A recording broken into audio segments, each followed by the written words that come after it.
Darryl, welcome to the show. Oh, thanks, Greg. Great to be here. What are rare earths and are they actually that rare? Yeah. So firstly, rare earths aren't that rare, but economic deposits of rare earths are rare. So they're found in plenty of places, but finding them of a grade that's economic, that actually is quite rare. But rare earths, you need rare earths, and look, rare earths are 17 elements, but really comes down to four key elements. Hmm. You've got neodymium and praseodymium, which is the light rare earths, and then you've got NdPr. Sorry, you've got NdPr, which is the light rare earths, and then you've got TYDB, that's the heavies. And you basically need a mix of those into your electronics, your EVs, your wind turbines, as well as military aircraft and robots as well. So you can't make those devices without these rare earth elements. So who's sitting on them at the moment? Yeah, so nearly 90% of the supply of rare earth magnets comes from China. And most of the 10% that isn't from China is from Linus and is directed towards Japan. So if you're the US, you're Korea, you're Europe, you're almost 100% exposed to China supplying you those rare earth magnets. Now, last week there was an announcement coming out of the US where basically Mountain Pass are being underwritten by the US Department of Defense, which will see the financial support, but also the quid pro quo is that those volumes will be directed into the US. So that then leaves the Korean and the European market still quite exposed to China. And that's where we come in, right? They're the two markets that Arafura has been focused on. Okay, so just on that, so the numbers by the US Defense Department, it's pretty Mhm. significant, is it not? I mean, this is a major play done by the US government to support over and above just normal capital markets. This is the government coming in. Yeah, that's exactly right. So the numbers are very significant. I think there's a few things that are very significant in the announcement. So one, just the financial support. Hmm. Two, that the Department of Defense will own, 15% of Mountain Pass. Hmm. But arguably, the most important thing of all is offering a floor price of $110 a kilo. Yeah. And that is nearly double what the price is today.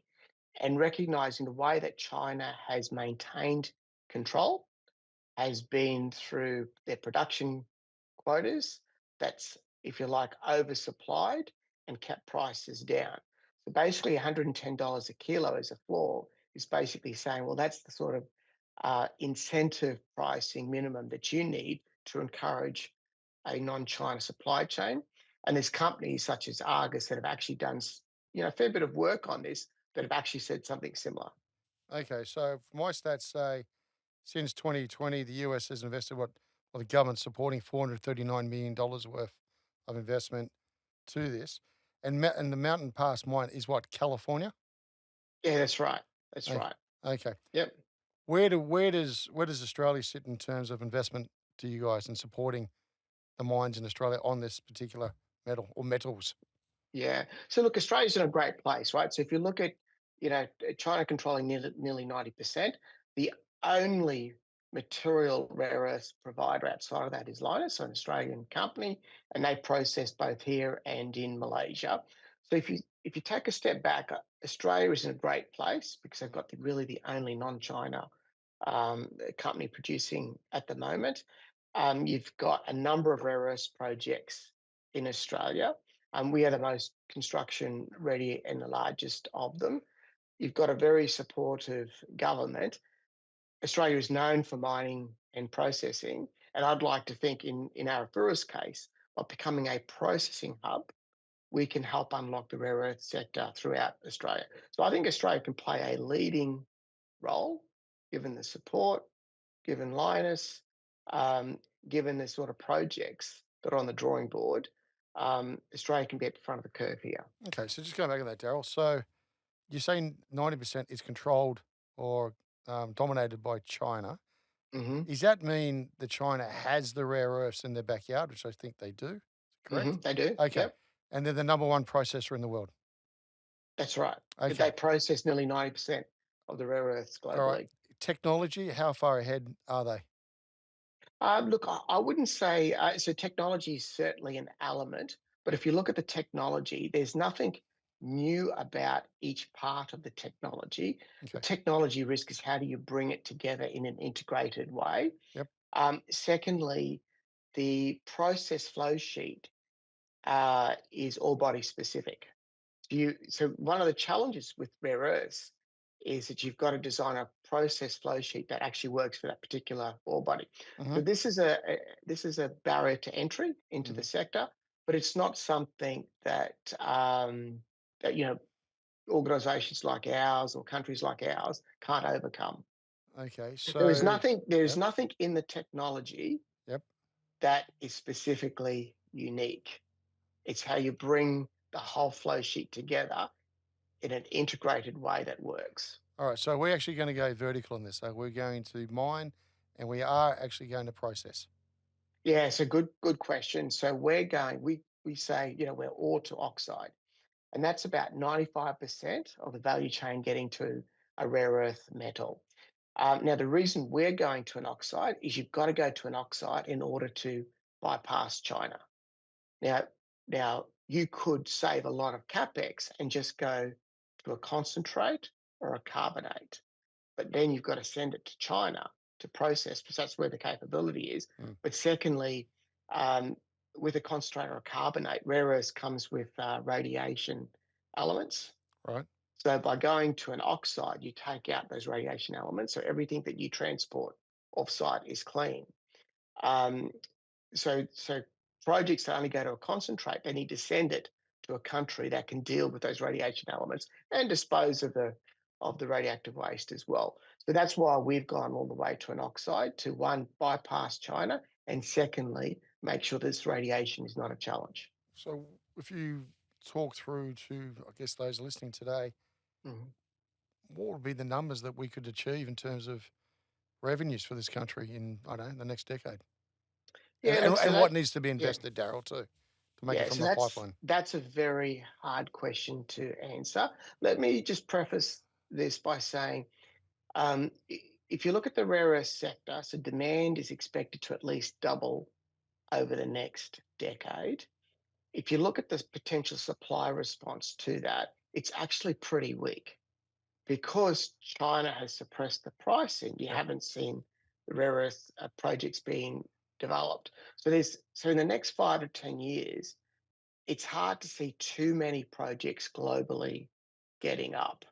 Um, what can happen in the next 5 to 10 years in Australia's case is, we've got everything we need. We're just chasing down the last step, which is the equity, and then we'll move into construction, which is a 3 year period, and then we'll go into ramp up. The single biggest thing that will unlock the rare earth sector in Australia is us as part of our phase two becoming a processing hub. And the reason why that's important Yep. is because other rare earth projects only need 30% of the capital that we needed to get up. Today, you've got to make a choice. Do I go with a capital light and send a rare earth concentrate to China to be processed, Yep. or do I go capital heavy and bypass China? Us becoming a processing hub allows other rare earths projects in Australia to have their cake and eat it. Basically, 30% of the capital using our processing hub is the mechanism that they can sell their product to outside of China. Who's the clients going to be then, Daryl? Yeah, so I think the natural market is the natural market is Korea and Europe. Yep. So you look at Japan. I think it's something like three quarters of Linus's supply needs to go to Japan. So Japan have got their own independent source because they were proactive over a decade ago in underwriting Linus that got them up. So Japan's got their independent source.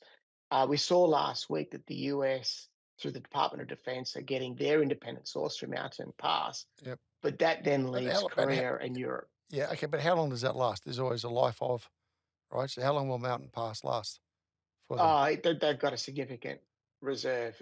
They've got more than enough time to find other sources. Okay, so we won't be exporting big time into the US.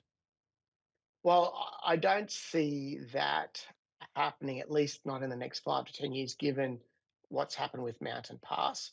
So we've got 3 binding contracts. One's with Hyundai and Kia in Korea, Yep, and Siemens Gamesa in Germany, and Traxys, which is a trader. yep. But our natural markets are Korea and Europe, given they're the 2 markets that don't have a non-China supply source of rare earths. All right. How much capital do we need to make this Yeah, go? so just under 1.7 billion Aussie dollars to get Yeah. this project up. We've already got over $1 billion of debt, 9 lenders, 5 countries, and that includes completion support. So that includes 280 US million dollars of completion support that we don't intend to tap into, Yep. and we're getting 800 US million dollars of equity, and we want to get 60% of that with cornerstone investors, which is how we're tracking at the moment, and Yep. then we'll go to the market for the remaining 40%. Okay. So who was Arafura? Yeah, so it's a construction ready rare earths project, sitting on a very large, low cost ore body Yep. in the Northern Territory, so about 135 kilometres north of Alice Springs. Yep. To put that into context, Greg, so we'll produce 4,400 tonnes as part of phase one, which is about 4.5 million electric vehicles worth. Phase two, 10,000, which is about 10 million electric vehicles. Um, I mentioned, we sit on a very large ore body, and just to put that into perspective, it's an ore body that we've drilled down to 400 meters, but it's open at depth, so we don't know how deep this ore body goes, but just the first 200 meters gives us a 38-year life. It's a very large ore body, um, and it's low cost because, and this is a tribute to our processing technology people, but it's a phosphate hosted ore body. That enables us to produce a phosphoric acid as a byproduct credit. When you factor in those byproduct credits and how much it saves you on reagents, which is your second biggest cost driver, we're way down the bottom of the cost curve, lower than China. Okay. All right. Where else am I going to find rare earths in Australia? So that you've got rare earths projects in Western Australia, in South Australia, and the Northern Territory. All right. So we're a land of plenty. This is a great opportunity for the country. Yeah, I think so. All I right. think so. Yeah. And support by government looks like what? Yeah, so the Australian government's been very supportive, right? So if I look at Arafura, they've helped us on the debt side, and they've been quite creative, I'm going to say, in how they've supplied completion support. So if we need additional debt, it's there, which lowers the risk for other lenders and investors.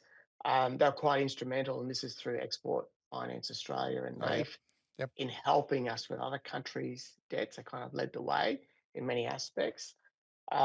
Through the National Reconstruction Fund, Yep. we've got a sizable amount of our equity from them. And that's important because investors need to know that Australia, as well as other countries, are committed to creating a non-China supply chain.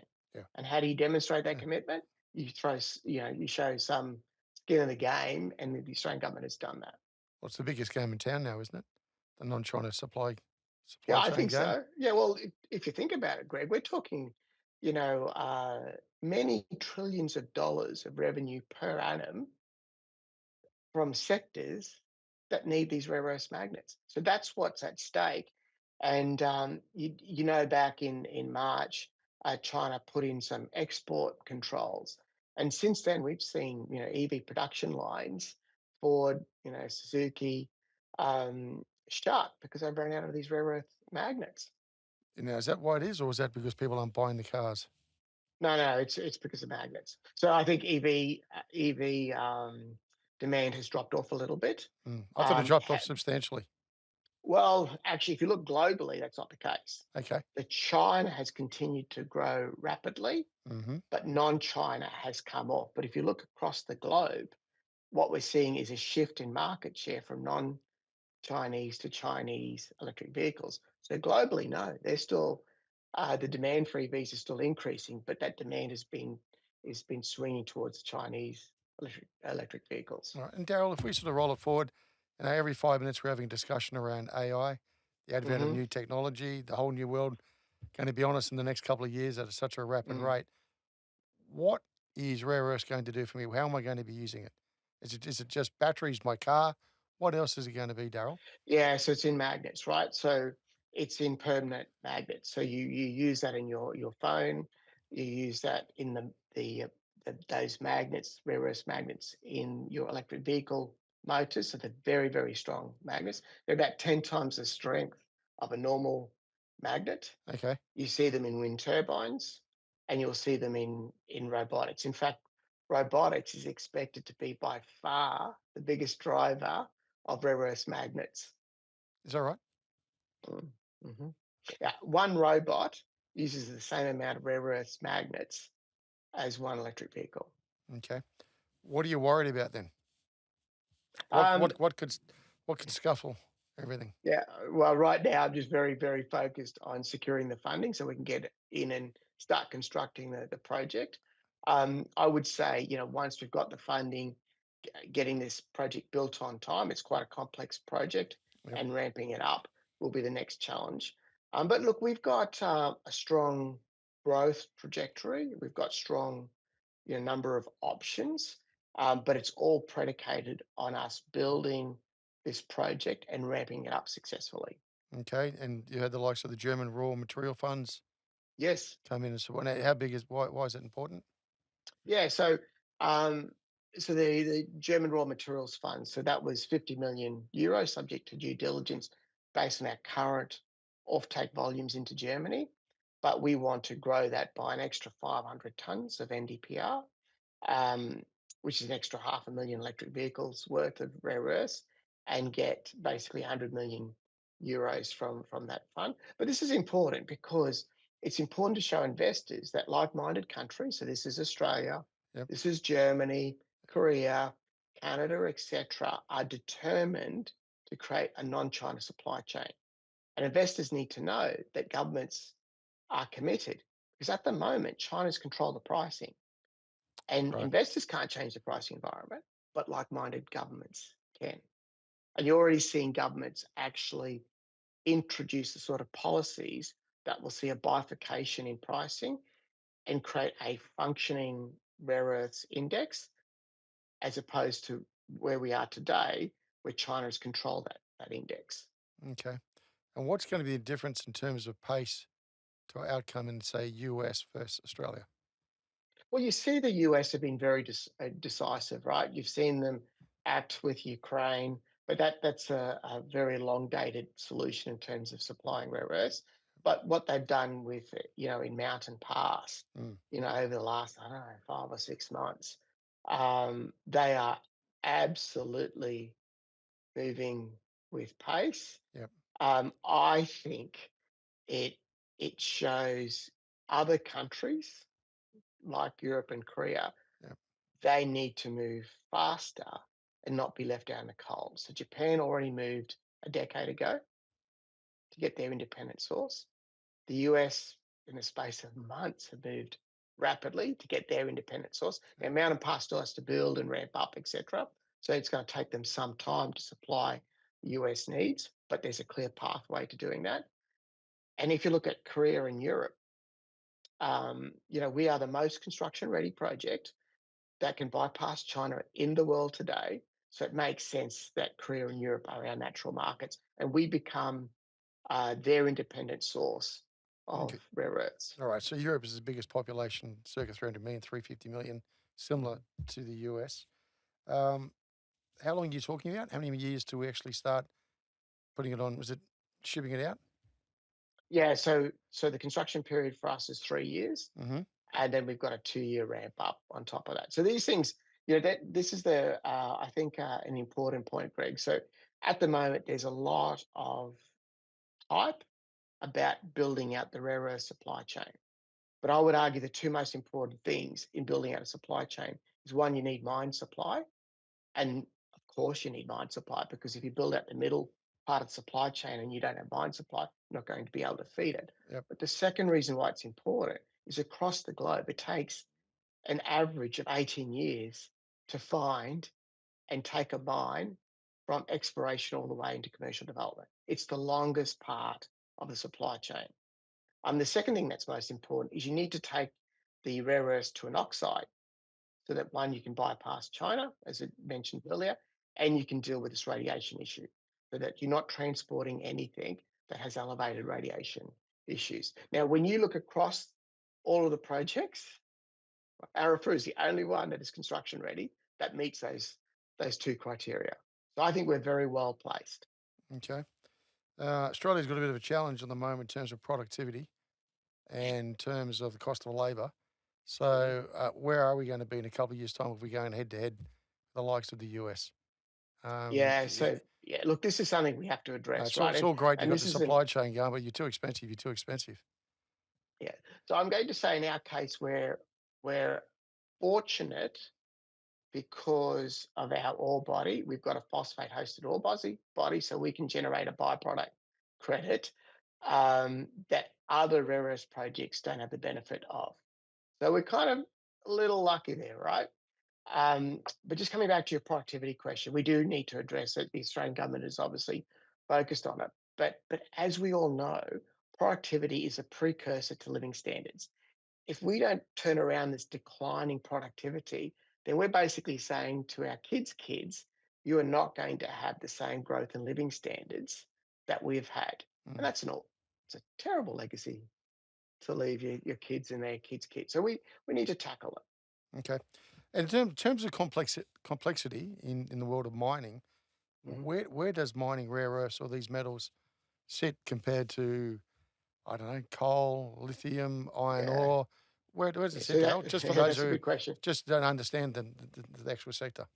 Yeah, it's complex. So if you look at the rare earth sector, there are two barriers to entry. So one is the pricing.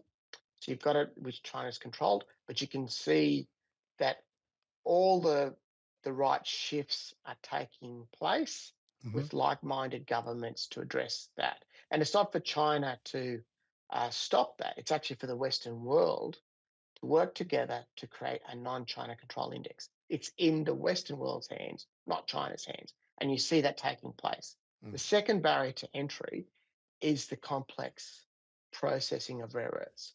So I used to run Olympic Dam, and Olympic Dam, Yep. produces finished copper, uranium oxide, and gold. And that is, I would argue that's probably the most complex process plant in BHP. Rare earths is of a similar level of complexity as that. So, so it's both a barrier and an opportunity. So if you develop that processing capability, then you are very, very well placed to then acquire other rare earths projects, and I'm talking 5, 10, 15 years time, where you can bring that demonstrated capability that most players don't have. The tier ones don't have it. The tier one miners typically don't have that sort of processing capability. How's the capital raising going then, or how's the capital inflow going? Yeah, so good. I feel like we've kind of come into this at the right time. As I mentioned before, we want to get 60% of our equity with cornerstone investors, Yep. and we're on track to achieving that. So the National Reconstruction Fund, Yep. 200 million contributes to that. The 100 million euro Yep. from the German Raw Materials Fund, um, and we're in negotiations with other parties that get us to the 60%. Offshore, For me, it's more offshore how on, do we do this? are they offshore, Daryl, or onshore? Both, both. Okay. Are you getting enough Yeah, support onshore? yeah, yeah, yes, yeah. So for me, Greg, it's how do we get this thing done sooner rather than later when the entities that we're dealing with, we're not their only priority in a world that is is in quite a bit of flux at the moment. But Mm, we're getting there and we will get there. okay. And in terms of employment, when you would get this fully humming, Yeah. how many people are going to be turning up every day for Arafura? Yeah, it'll be over 300, so 300 to 400 people, um, and probably more than double that through the construction period. This project, the Nolans Project, will be by far the largest mining investment and longest life mine ever in the NT, and this is just phase one. And phase two will see at least a doubling, if not more, of that. If you could ask, bearing in mind the competitive speed of the US at the moment and what is happening Mhm. out there, and the play with China, and how the world is circling and playing a different game, what else would you ask from the Australian federal government to do? Look, I do think the Australian government has. So I mentioned earlier, we've on the debt side, we've got 9 lenders engaged across 5 countries, and the Yep. Australian government has been really leading the pack on the debt side, helping us on the equity side. And you would have noted recently they announced the strategic reserve, and they're working through that Yes. with business. That strategic reserve, and at the end of the day, I would argue when you don't have a functioning market, you need government to intervene to create a functioning market and then step out and let business take it forward. Mm. The single biggest thing that the Australian government can do in showing global leadership in the rare earth sector is to support creating a non-China controlled rare earths index. Yep. Now, to establish such an index is easy. The challenge is putting volumes on it. So if the Australian government with the strategic reserve use those volumes to create a non-China NdPr index, and we talk about a seaborne NdPr index, which basically takes out China's domestic production. So Mhm. anything that China chooses to export goes in the index. Um, if the Australian government did that, then basically they've addressed the primary reason that there isn't a non-China rare earth supply. And I would argue once you have a functioning market price index, then the Australian government can step back out and let business do their thing. Yes. So Okay. we've been advocating for this. So I think that's a huge opportunity for Australia to show global leadership, establish the rare earth sector at home, but also create a functioning market across the globe. Okay. How is the broader mining sector in Australia? Is it still strangled in red tape, do you think, or is it actually being allowed to do as what they should be able to do? Well, I think, um, if you look at if it comes back to that productivity thing, so things that encourage investment in Australia are the things that drive productivity, things that drive costs. So energy policy, which we've struggled with, Yep. industrial relations policy is important. Education, so getting people, into STEM degrees, other tertiary Yep. qualifications. Um, those sorts of things, infrastructure, So if you those go, sorts of just if you things. We just need go to on those, tackle Darryl, those. just go one Mm, by one. Let's call a spade a mm. spade. Yeah, Education. How hard is it to get the future mining engineers to come through? it's very hard. So if you look at the number of mining engineers, it's dropping off significantly, and we tend to have to pull in mining engineers and other expert areas sometimes from overseas, right? Um, but I'm going to say this is an area where business and government can work better together. And I'll share a specific example. So my middle daughter did vacation employment at Olympic Dam, Hmm. and Okay. it was in the environmental space. And I'm going to say that her colleagues were saying, "Oh, is mining really good for the environment, et cetera, et cetera, et cetera." Anyway, so she spent I think 6 weeks there, and came away one with a view of just how much mining actually does for the environment. Like the miners care about safety, they genuinely care about the environment, and they do things that offset the environmental impacts that they have. And secondly, mining is interesting. Like it's very tangible. You can make a difference to many people's lives through mining. Um, so so so I think as a sector, where we have not been that effective in articulating why mining is so profoundly important, but also why it's so interesting. So again, at Olympic Dam, when we would get some of our engineers to present to Year 10 students at the school in Roxby Downs, and it was incredible how limited exposure to just how interesting and profoundly important mining is to everyday living standards, it actually directed people, students, to pursue degrees in the STEM area that they otherwise wouldn't do. So I feel like we haven't done a fantastic job in communicating just how important and how interesting our sector is. All right. So if you do get them, are they going to be productive? So I would say, let's get the pipeline filled Yep. first. But we've got But it, productivity issues, Daryl, at the moment. yeah, So how are you going to address them? yeah, we do. So look, I think there's multiple strings to this bow, Mm, right? So there's things that we can control, there's things that we can't control, and there's things that we can influence for the future, right? But what I would argue is, so we need to get our energy policy right, and governments have struggled with that yep. over an extended period of time. So I think we've got to have a fact-based debate about that. We have to put all technologies on the table, including nuclear. Yep. And I would compare nuclear energy a little bit to flying. So, some people are afraid of flying because of the consequence of the plane goes down. But if you step back, flying actually is the safest form of transport. And if you look at nuclear energy over the full life cycle, it's actually one of, if not the safest energy that there is. But it's Yep. not something that's well understood. So nuclear energy should be part of the discussion. Is it the answer? Who knows?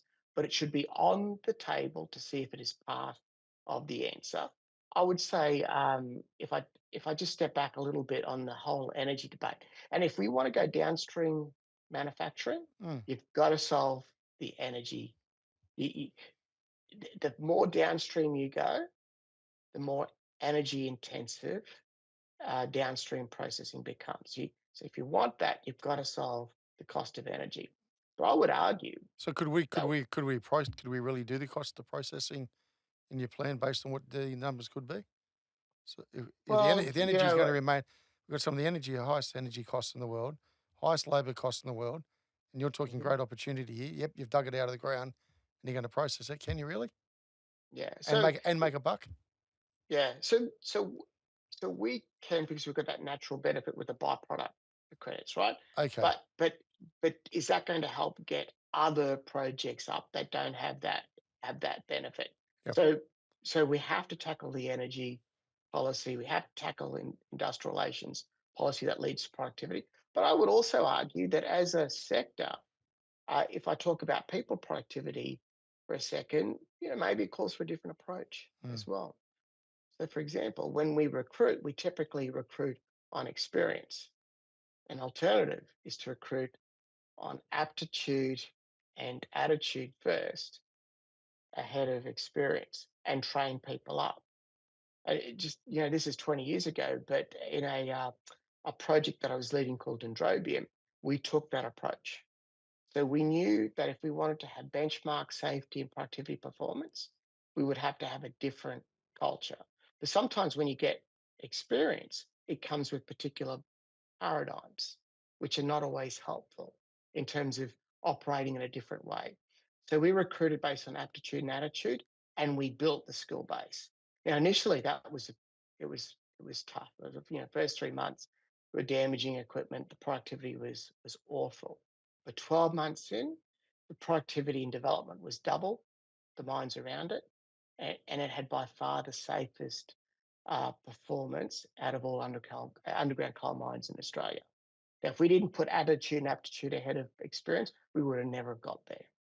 okay. So I think there's things where we need to work with the government, but there's also things that require a different approach that's within the industry's control. All right. Now we're going to red tape. Now the reason I asked that, Mm, we mentioned the US a minute ago. I think Trump has come out pretty clearly and said every piece of legislation they pass, they take back 10 old pieces of legislation. mhm. In other words, hugely focused on reducing tape and getting speed to market, speed to decision making, speed to investment. We're nowhere near that, are we? No, no, but that would be a fantastic initiative. And it's not just in government. You look at large organizations, you put in layer of control on top of layer of control. And then, over 10, 20 years, you've got this bureaucracy that just suffocates the organization. And sometimes the controls you put in, one, they weren't that effective and they're duplicative. And secondly, they're no longer required. So having a mechanism where you very deliberately strip back um, legislation, strip back controls, I think would be very helpful. And I would argue, and I think the industry's been very clear on this, is the first place to start is where there's duplication in approvals between the state and federal. Why do we have that duplication? Mhm. Fair enough. So, how's the rest of the sector doing? So, you want to talk us through just by your experience? Mhm. Coal is down at the moment in Mhm. terms of commodity pricing, but how's lithium? How's iron ore? Australia. End of the day, we're still digging big holes, and we still that's what funds the country. Where where Yeah. where, where is it at? Yeah. So I would say, at the end of the day, miners know that the industry is cyclical. Yep. So at the end of the day, what you want operations that are in the lowest cost quartile, because ultimately that's the only protection that you have in a cyclical industry. So the things that drive the lowest cost, such as the things that we've been talking about, energy policy, industrial relations, etc., they're profoundly important. Um, if you've got a capital, if you've got an investment, and remember the global miners have got choice here. Mm. If you've got a project that is in the lowest cost quartile, then that's the ultimate protection. If you've got a project that's at the middle, then you're probably going to be losing money through the cycle. So the best thing we can do to attract investment is to make sure that we're doing what we can to be at the bottom of the cost curve. Now, Australia has a natural advantage because we've got such a skill base and capability um, in mining. And we're well respected as miners. We're very well positioned to maintain that.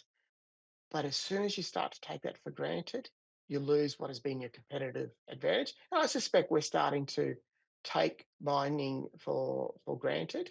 And one good example is what's happened in Queensland around the state royalties on coal. I mean, that's taking coal for granted. Thanks for watching the No Limitations podcast, brought to you by Blenheim Partners, board and executive search firm. As a trusted advisor, we work with Australian listed groups, multinational corporations, large private companies, and social impact organisations on their most critical people choices to drive change, prepare for growth, and outperform their peers. To learn more about Blenheim Partners and executive search, visit our website, blenheimpartners.com. And now, back to the show. Yeah. Mm. Supply chain. Mhm. Well, what's got to get done there? Because, as you say, you dig it out of the ground. We've got to get it to different parts of the world. Are there Mhm. enough ports, etc., built for what you require? Yeah, so in the rare earth sector, so for our project, we would just phase one essentially doubles what we need to send through the Darwin port, and we've got a choice between Darwin and Adelaide. It could be split, so we're quite Okay. quite fortunate. So work on logistics is required, um, but I don't see that as a significant barrier to work through. I mean, Australia has pretty decent infrastructure. The challenge is where you want to open up a new mining area that doesn't have the infrastructure. In our case, we're just fortunate that we're just off the Stuart Highway. We're just off a railway line. Gas pipeline runs through the site, and we're just out of Alice Springs. Now that is unusual in creating a new a mining operation. So if you want to open up a new mine that's quite remote, that's where infrastructure is can be a key barrier. But that's not so much an issue for us. What is success going to look like then, Daryl? Yes. So from an Arafura perspective, we have three growth vectors. The first growth vector is just organic growth, so phase one, phase two, potentially phase three, but we need to do more drilling to support that. The second growth vector, Greg, is becoming a processing hub, as I mentioned before, Yep. that offers us an additional, you know, um, growth opportunity. But it also, I think, will help unlock the rare earth sector in Mm. Australia. Yep. We're quite centrally located to other rare earth projects. So I'll be And the sending my third, product. I'll be sending my product to you if I'm in another state to process, yes, and yes, that would be the aim. yeah, that would be the aim. Yep. Yeah, Okay. and you Yep. only need to spend 30% of the capital. Um, to do so, and you can lock in off takes that underwrite your debt because through us you can bypass China. All So you right. get the best of both worlds. And So, then sorry. the third vector is acquiring other projects. So if you look at the supply response in rare earths globally, it's quite backdated. It's quite early on. So if in 5 to 10 years' time we can demonstrate to our shareholders that we know how to build these projects on time and on budget, and we know how to operate these complex process plants, why don't you let us acquire other projects and build those two very important skill sets to those projects. Big confidence play. Yeah, for sure. But we've got to get phase one right first, and that's where 100% of our focus is. Okay. So how far away are you from ticking off phase one? Yeah, so I'm hoping in a matter of months we secure the equity, and then we'll immediately move into construction. Okay. Why'd you get into mining? That's a good question, and I'm going to give you an honest answer, and it's not a good answer. So I went for a job with BHP, and they offered me a job at the Port Kembla Steelworks, the Whyalla Steelworks, and coal mining. You And from I'd the done Gong originally, are you? vacation. What's that? Sorry. Are you from the Gong originally? Well, I grew up in Cairns, but I went to university in Brisbane. Oh, okay. Right. Okay. All right. Yeah. Anyway, but I'd done vacation employment with BHP at the coal mines, Mm. and enjoyed it. So I didn't. I should have thought about it. Like it's such an important decision. But I just said, look, coal mining, and I'm glad I did, by the way, because there's so much more. You learn so much more in coal mining because in the steelworks at the time you tended to be kept in quite a narrow silo. So from a career perspective, I went into leadership a lot quicker in coal mining than I ever would have in the steel sector. So what's changed from what was it 91 when you commenced your career? Mm. All right. hmm So what's changed in all those years in terms of mining now? A lot's changed. A lot has changed. So firstly, safety. So, back then safety was important. It was kind of like an important KPI, whereas now it's in the miner's DNA. Um, it's the most demonstrable way of caring for the people that you work with. So it's done from the heart. So I think safety is improved, both in terms of fatalities and uh, injuries. The second thing is just license to operate. So, ESG standards is a very different level of expectation from communities, from governments than there was probably 30 years ago. Technology, um, you know, 30 years ago, the focus back then was how do you control a conveyor belt? How do you control a substation? Whereas today, you've got these remote operating centers that control the whole supply chain. um, you've got AI coming in, you've got the digitization of the whole value chain. So, how do you optimize the whole lot remotely and fine tune it in real time? So, technology, the automation of haul trucks, of drills, etc., which Australia has led globally, by the way. Okay. The mining software has changed astronomically. And again, Australia's led that globally as well. So I think there's been quite a lot of change in the mining sector. What was the big, I guess, learning for you? Is it Dendrobium coal mine? Yeah, that's right. That was a That's fairly right. significant play in your career, wasn't it? It was. I joke to people, I don't know why the asset president at the time gave me that job because I did not feel well equipped for that job. But up until then, I really just looked after engineering and maintenance. And then here I am looking after building a whole new coal mine in an area that didn't want it. So it was, Great but job then. yeah, yeah. Maybe no one else wanted it. But I would say there's two key. That was from a character perspective. That was very reformative, and from two perspectives. One was it was a very contentious mine. We're mining underneath the Sydney catchment. The mine itself was in a heritage location. It sit it sat right up and next to a very wealthy green village that didn't want it. Right. Okay. Um, the railway line went within meters of people's homes. It was everyone was opposed to it. So people opposed it. They opposed you personally. So just in terms of stakeholder engagement, was key. And cutting a long story short, we were able to turn that around in 2 years, and we targeted getting the community on board. And once the community got on board, other stakeholders got on board. But that was a lot of work, building trust, aligning priorities, and to some degree putting control back with the community. So, for example, they were concerned about this conveyor belt coming out on the escarpment and how it looked, and we said, "Well, what color would you like us to paint it?" Yeah, just simple things like that. But I remember it was a tough 2 years. But I remember at the end of the 2 years, the Wollongong Lord Mayor called a large, I'm going to call it conference, where he got business and communities together and said, how do we work together? And we were the case example of how to work together. And there was a guy that was employed to oppose us and stop our project, and he got up and he talked positively about what we were doing. But most importantly, he didn't refer to the name Dendrobium. He referred to our mine. So he had ownership of it. So that was a contrast. So that was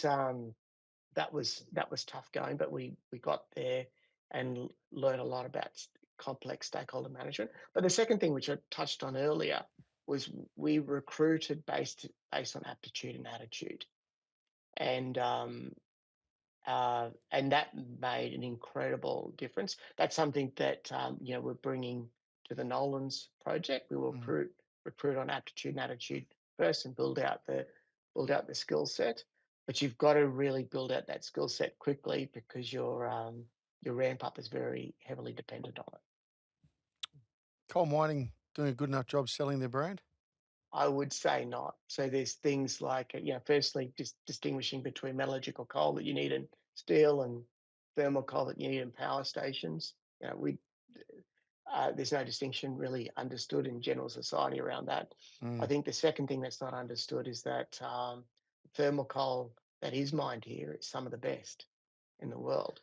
So you pull back on that, and you'll get more thermal coal from, for example, Indonesia, which will produce a lot more emissions. So if you want to have a sensible fact-based debate on reducing global emissions, then I would argue that the last thermal coal you should stop mining is the high quality thermal coal in Australia. You stop that, and all you're doing is bringing forward um, thermal coal from other countries that Yeah. has much higher emissions.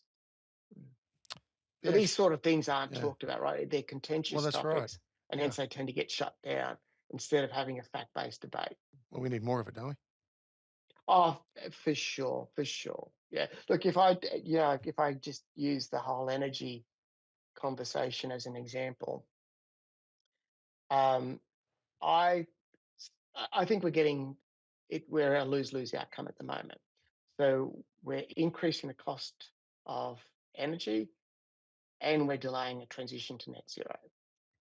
And one of the reasons for that Well, actually, is, we've got a big debate coming up on net zero, haven't we? yeah, And the Nationals yeah, are putting that forward this week. So hmm you go on. Yep. Sorry to yeah. interrupt, but But this is a good it's example of what we yeah. need, right? Wrong or right, let's just have a fact-based conversation. So I would argue that when there is simplistic soundbite ideologies around energy, it's actually the worst thing, because one, this energy transition is complex. We're transitioning to something that is changing and is uncertain. So it's very complex. And you can see across the globe, countries are struggling with this transition.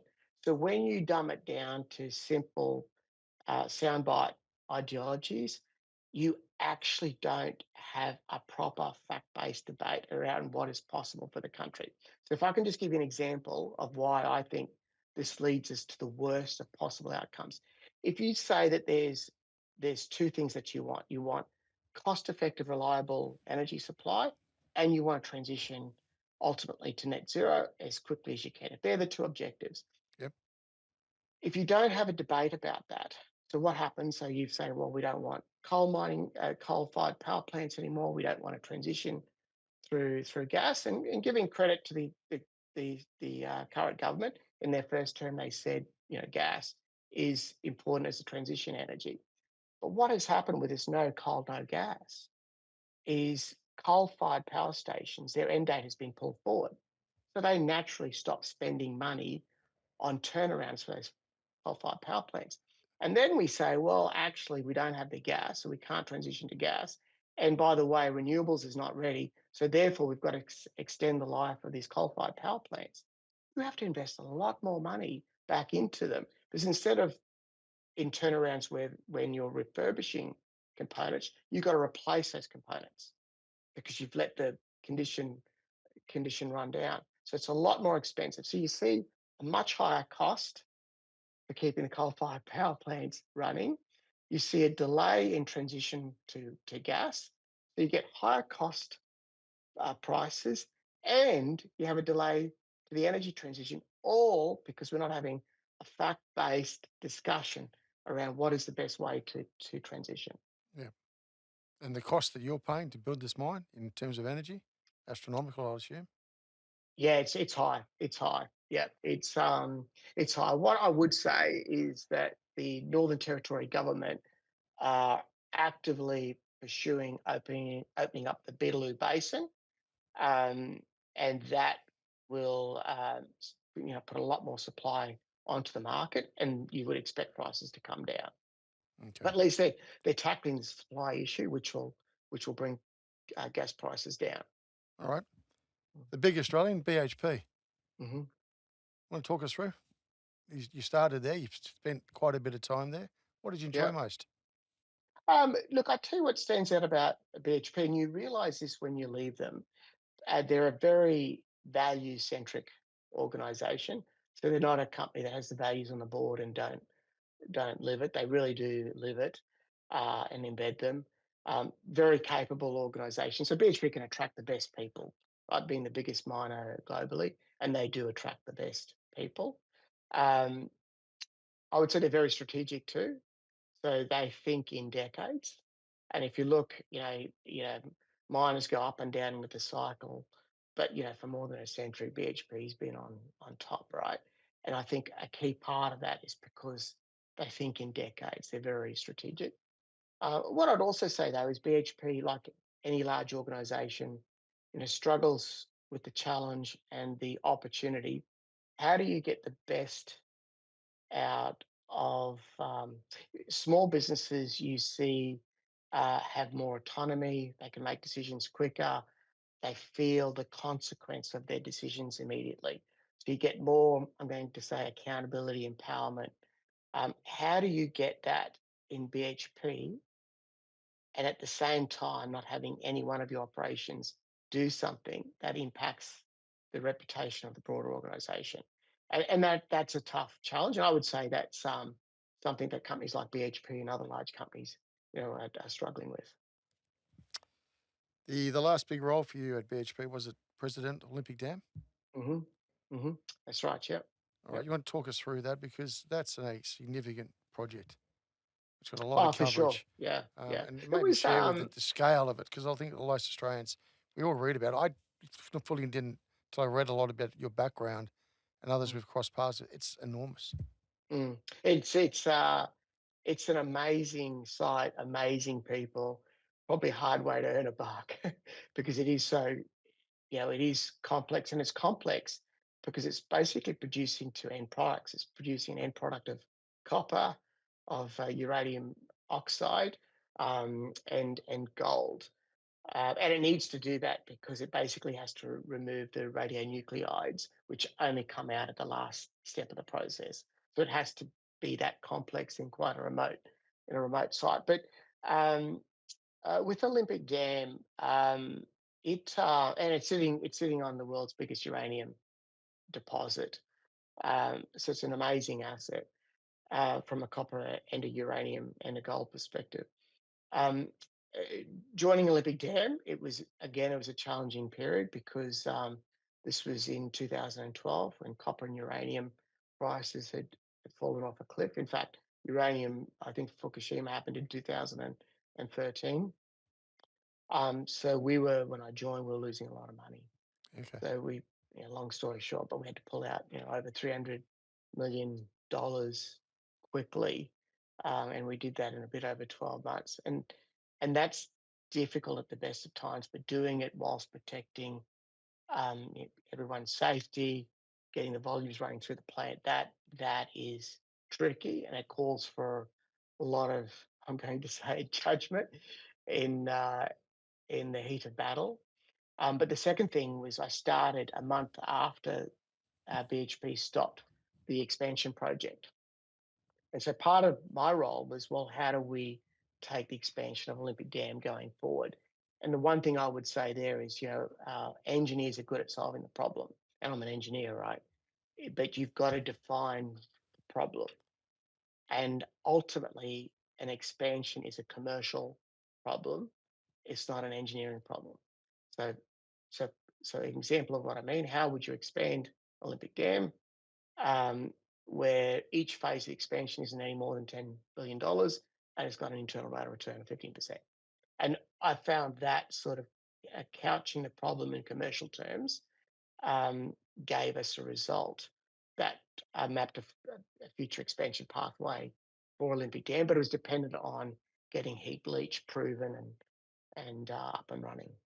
How do you go through your decision making processes, Darryl, when you're doing all that? Like you said, Yeah, things yeah, weren't going well. You've walked in, it's the world's collapsed on you. yeah. This is, and you've worked so hard to get to this gig, and suddenly, look, you've walked into.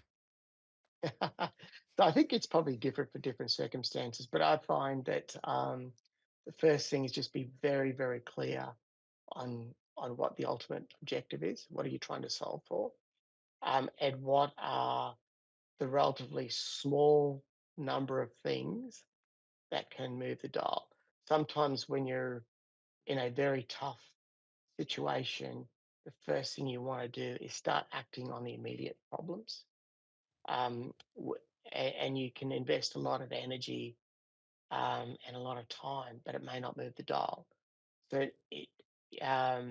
there's this saying, you need to plan slow to act fast, and I think that applies um, in circumstances. So just be very clear on what does success look like, both in the short term, medium term, and longer term, and what are the few things that will move the dial in the short term and go after them hard rather than, pursue many things that dilute management's attention and ultimately you won't be successful on because your management attention is diluted. So, what type of leadership were you wanting at that time?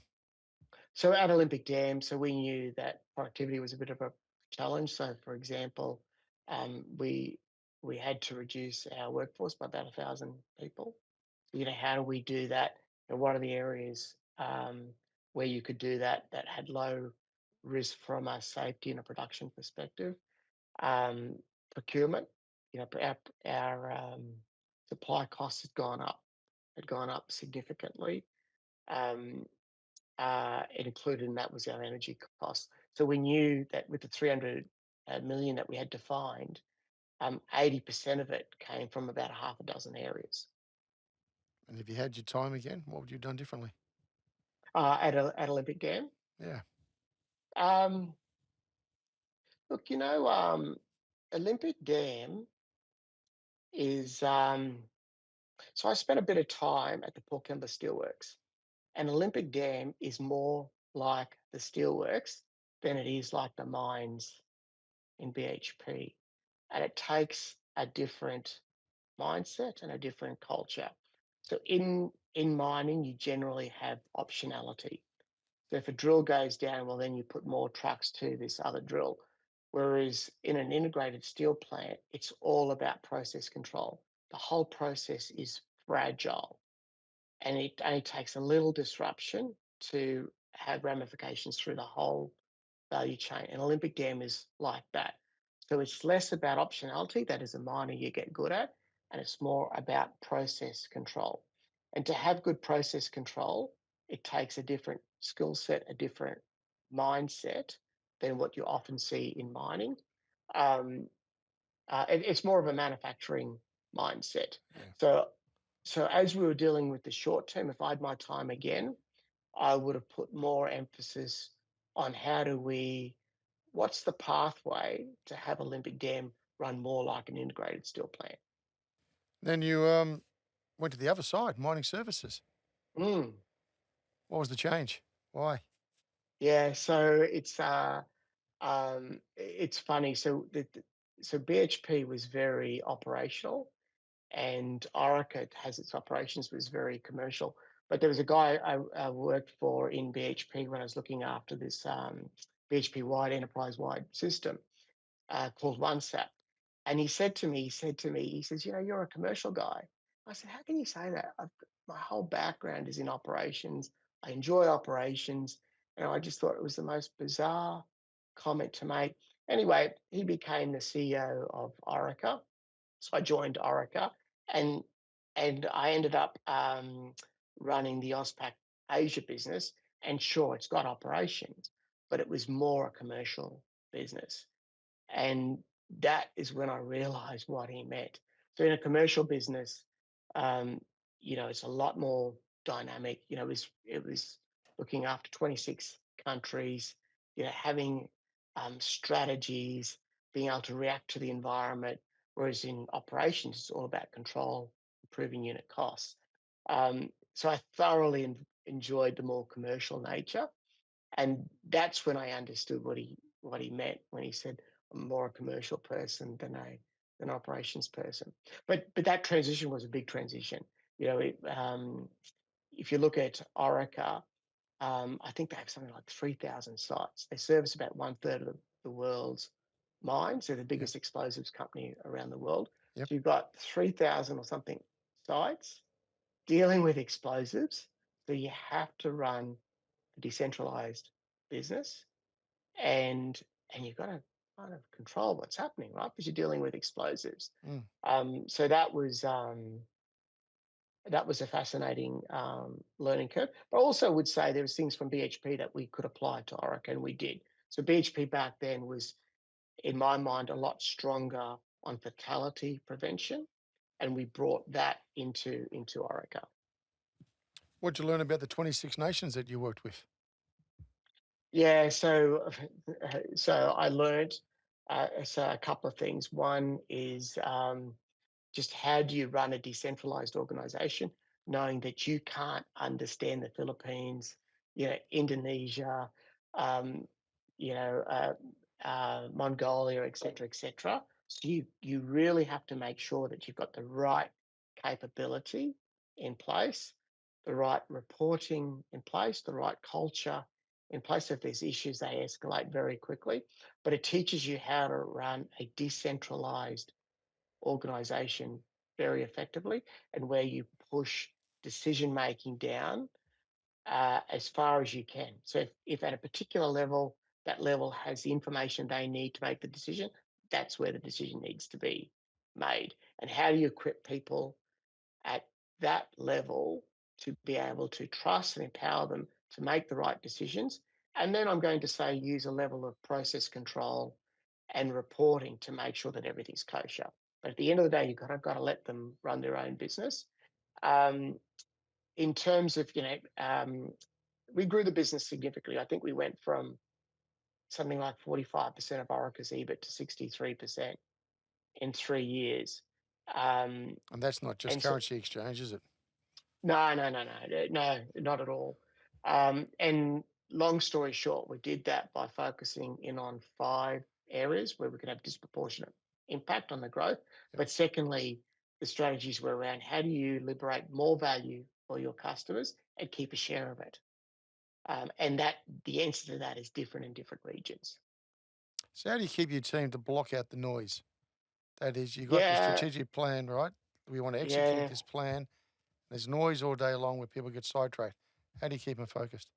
So very, very good question. So I would say, and there's many parts to answering your question, but if I called out the two things that I think are most important. So one is just that decentralized organization where you push decision making down to the level that can make that decision.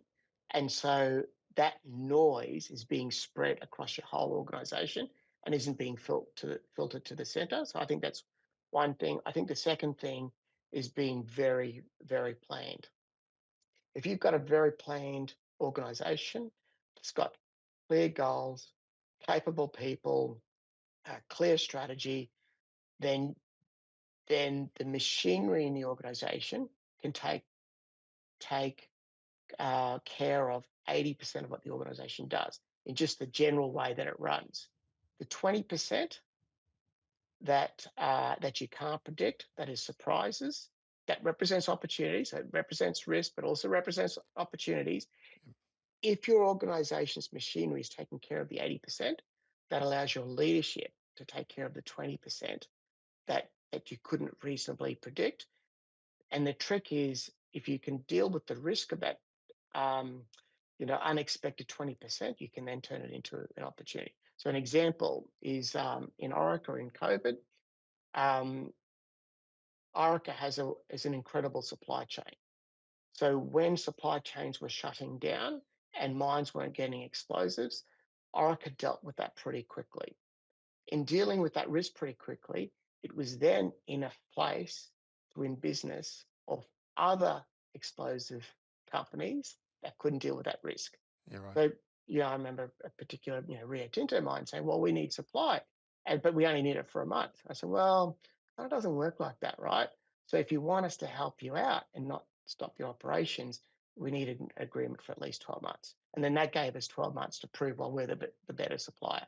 But that's what happens if you've got an organization that takes care of business as usual, which then allows your leadership to focus on the surprise factors and turn them from risks into opportunities.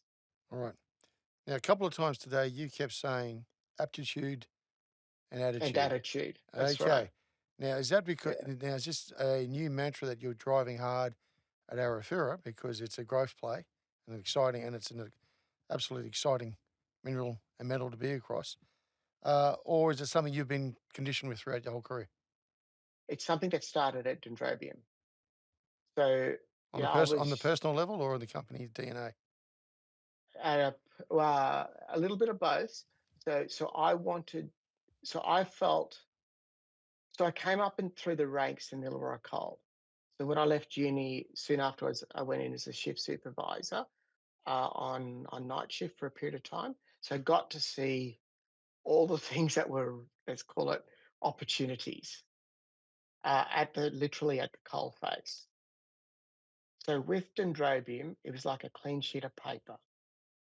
And I also knew that if you looked at our productivity in the coal mines and you compared it to coal mines in the US, we're way off, way off. So the opportunity for us at Dendrobium, how do we get the US type productivity into this new coal mine? And key to that was a different culture. So a culture where you applied discretionary effort. It wasn't just coming to do a job. Continuous improvement was part of your DNA. You took accountability for outcomes. You took pride in your performance. So we defined what culture we wanted, and then we saw, well, we needed to recruit for that particular type of culture.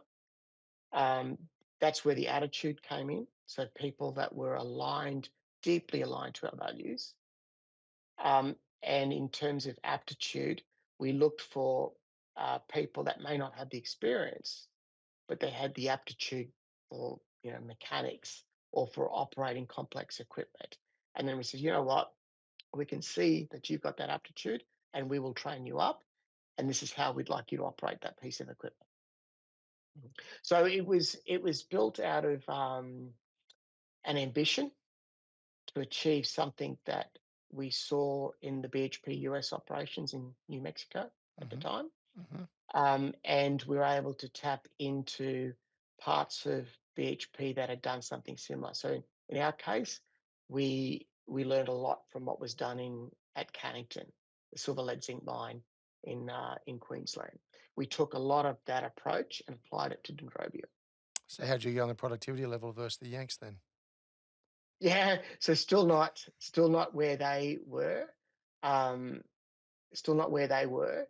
So if you look at the top US underground productivity, we were halfway between where our other operations were at the time and where the US were.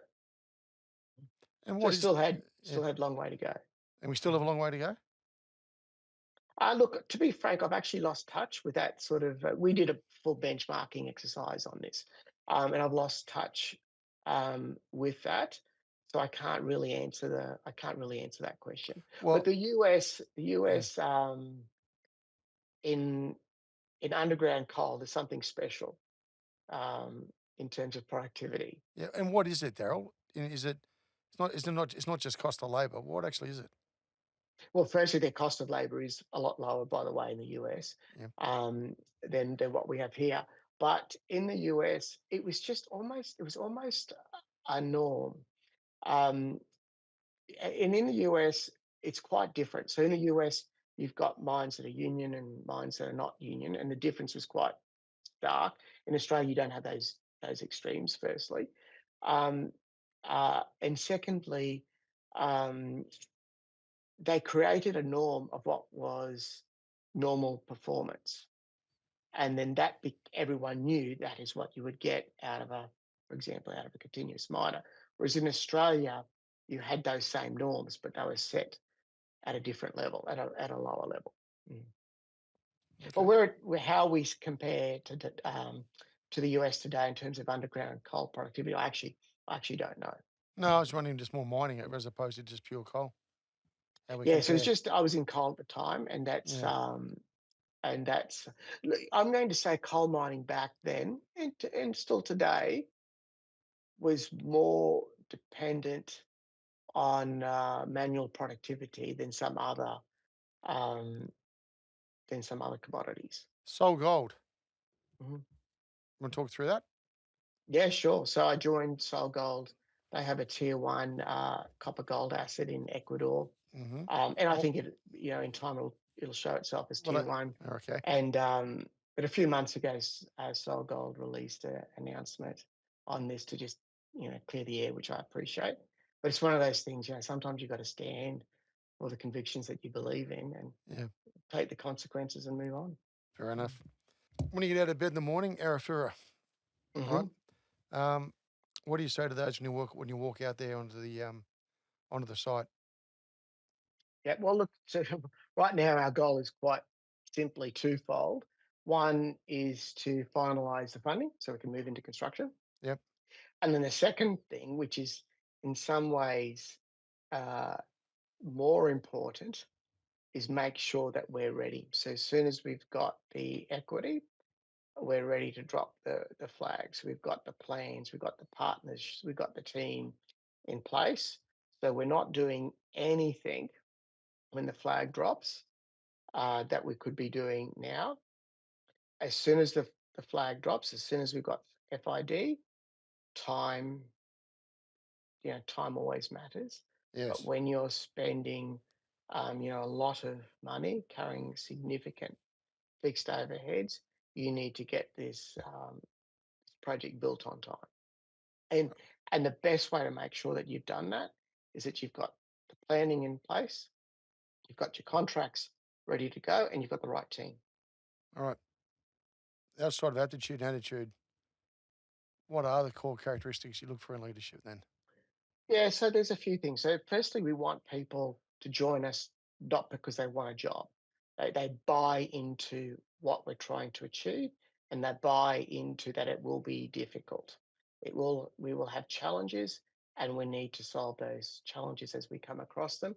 So we're looking for energy, looking for courage to do things differently. We're looking for people that will take accountability for their jobs, for their outcomes. Um, but at the same token, we're looking for people that can work together as a team, because ultimately the most difficult problems to solve can't be solved by a person. They will need to be solved by a group of people working together to solve that problem quickly.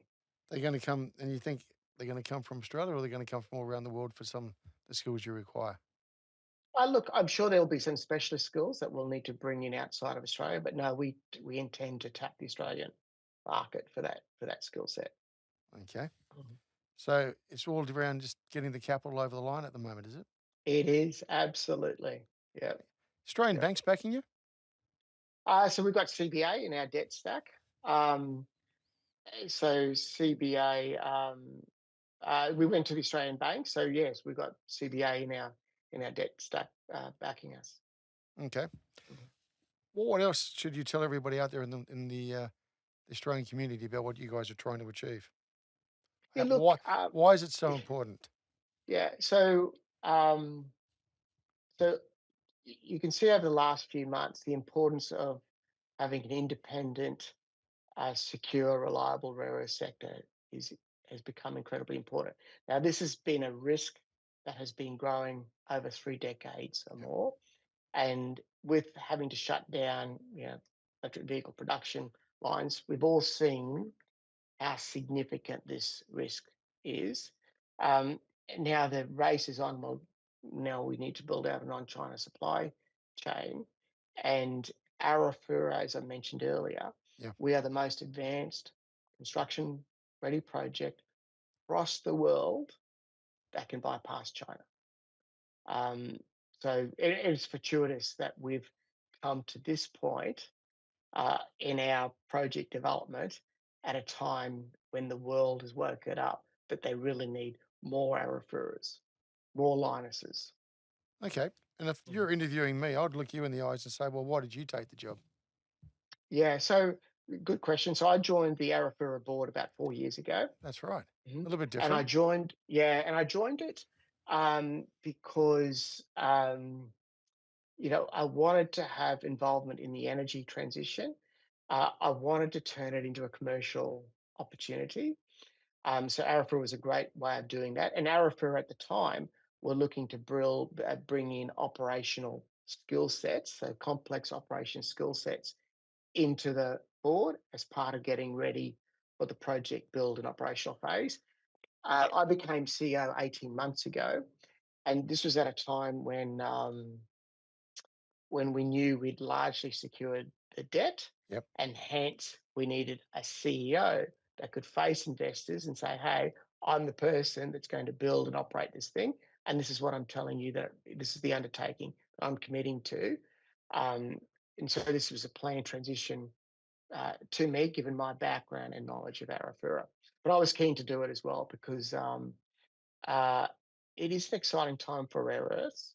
But if you look at Arafura, we've got incredible growth options, and I'm going to say we've got more optionality than the two producers today. So Linus is largely tied to Japan. Mountain Pass is tied now to the US. So that gives us the opportunity to target different customers in Korea and Europe.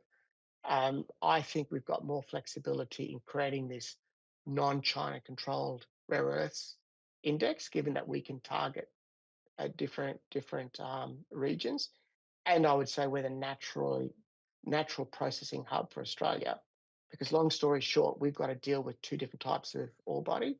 Yep. So our plant is naturally more flexible to accommodate different types of ore body. Plus, we're centrally located to other rare earths projects. Okay. So a lot of growth options, um, which off which we can significantly grow the organisation. So bearing all that in mind, where do Mhm. you spend your time? You're going to be out in front of the future customers all day, every day, or are you overseeing operations? Yeah, a good question. So at the end of the day, it always comes down to where is the biggest risk and the opportunity for the organization. So right now, I spend most of my time on the funding side Yep, with cornerstone investors, yep. institutional investors, which makes sense. And my second priority is making sure that we're ready to move into construction once we've secured the equity.